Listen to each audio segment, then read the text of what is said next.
കൊറേയെല്ലാം കണ്ടിട്ട് എവിടാണ് കല്യാണമൊക്കെ ആണെന്ന് വെച്ചാൽ ഓഫീസിൽ തിരിഞ്ഞു പോലും നോക്കില്ലല്ലോ നിങ്ങള്. ഞാൻ ഇവിടെ ഒന്നുമില്ല, നിങ്ങളൊന്നും ഷൂട്ടിൽ തിരക്ക്, ഞാൻ കല്യാണത്തിന് തിരക്കിലൊന്നാണോ വെച്ചാണ്, എന്നല്ല വെച്ചല്ല, അങ്ങനെ ഓരോ കാര്യങ്ങൾ ഇങ്ങനെ റെഡി ആക്കിക്കൊണ്ടിരിക്കും. കല്യാണത്തിന്റെ ഒരുക്കങ്ങളിൽ നിങ്ങൾ തിരക്കിലാണ്. You are busy with your wedding preparations. Exactly. Okay, എന്തൊക്കെയായി ഒരുക്കങ്ങൾ എവിടേക്ക് എത്തി? നമ്മളെല്ലാം ഓരോരുത്തരെ ഏൽപ്പിച്ചേക്കുക. ഇവന്റ് ആണെങ്കിലും കാറ്ററിംഗ് ആണെങ്കിലും എല്ലാം ഓരോരുത്തരെ ഏൽപ്പിക്കണമൊക്കെ ഓക്കെ, പക്ഷെ നിങ്ങളൊക്കെ പ്ലാൻ കൂടി ചെയ്യണം. ഈ എൻട്രി ഒക്കെ എന്റെ പോലത്തെ നല്ല അടിപൊളി എൻട്രി ആണോ പ്ലാൻ ചെയ്യുന്നത്? എന്താ നല്ല അടിപൊളിയായിരുന്നു. എന്റെ വയറിലൊക്കെ ആയിരുന്നു, അറിഞ്ഞില്ല. ഓഫ് കോഴ്സ് നമ്മൾ ചെറിയ രീതിയിൽ, അന്റെ അത്രക്കൊന്നുമില്ല, ചെറിയ രീതിയിൽ. ഇല്ല, ഞങ്ങള് പോകുന്ന സമയത്ത് ഇങ്ങനെ സൈഡിൽ നിന്ന് പുകയൊക്കെ വരുമോ? മറ്റേ ഡ്രൈ ഐസ് ഇട്ടാണ്ട് ഇങ്ങനെ പുക. Dry ice okay. അപ്പൊ അങ്ങനെയാണ് മറ്റേ സൈഡിൽ കൂടി മേശപ്പും ഒക്കെ ഇങ്ങനെ കൂൾ ഫയർസ് ഇതൊക്കെ എനിക്ക് അയച്ചതാണ്. എനിക്ക് കറക്റ്റ് ആയിട്ട് പറഞ്ഞു പറ്റും. കണ്ടോ, ഞാൻ അതിൽ ഓക്കെ. അങ്ങനെയാണ്. കേക്ക് എത്ര ലെയർ, എത്ര ടിയർ കേക്കാണ്?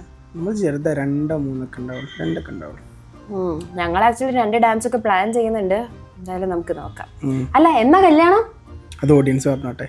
എന്നാണ് നിങ്ങളുടെ കല്യാണം എങ്ങനെ നമ്മൾ ഇംഗ്ലീഷ് പറയാന്നുള്ളത് ഓഡിയൻസ്. ഞാൻ നിങ്ങളുടെ ഡേറ്റ്